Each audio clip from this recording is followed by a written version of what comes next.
Okay, இப்போ உங்களுக்கு ஒரு முக்கியமான விஷயம் சொல்ல போறேன். என்னன்னு பார்த்தீங்கன்னா ஒரு photo frame.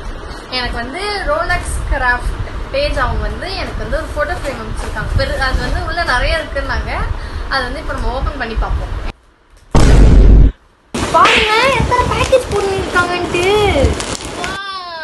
O, I like it so much. இங்க பாருங்க, ஒரு இந்த மாதிரி குட்டி குட்டி ஃப்ரேம்ஸ்லாம் 10 ஃப்ரேம்ஸ் அமைச்சிருக்காங்க. ஒரே ஒரு பெரிய ஃப்ரேம் அமைச்சிருக்காங்க. எனக்கு இது ரொம்ப பிடிச்சிருக்கு. நான் அப்படியே ஷாக் ஆயிட்டேன். எனக்கு இந்த ஃபோட்டோ ஃப்ரேம் ரொம்ப பிடிச்சிருந்துச்சு. அண்ட் இதே மாதிரி நிறைய கிஃப்டர்ஸ் அண்ட் இந்த மாதிரி ஃபோட்டோ ஃப்ரேம்ஸ் இதெல்லாம் உங்களுக்கு வேணும்னா அவங்களுக்கு போய் கண்டிப்பாக டிஎம் பண்ணுங்கள். உங்களுக்கு அந்த மாதிரி ஃபோட்டோ ஃப்ரேம்ஸ் இதெல்லாம் வேணும்னா கண்டிப்பாக ரோலக்ஸ் கிராஃப்ட் நான் கீழே வந்து அவங்களோட பேஜை நான் கீழே மென்ஷன் பண்ணுறேன். அண்ட் ஸ்க்ரீன்லேயும் நான் அவங்களோட பேஜை நான் போட்டு காமிக்கிறேன். Bye all.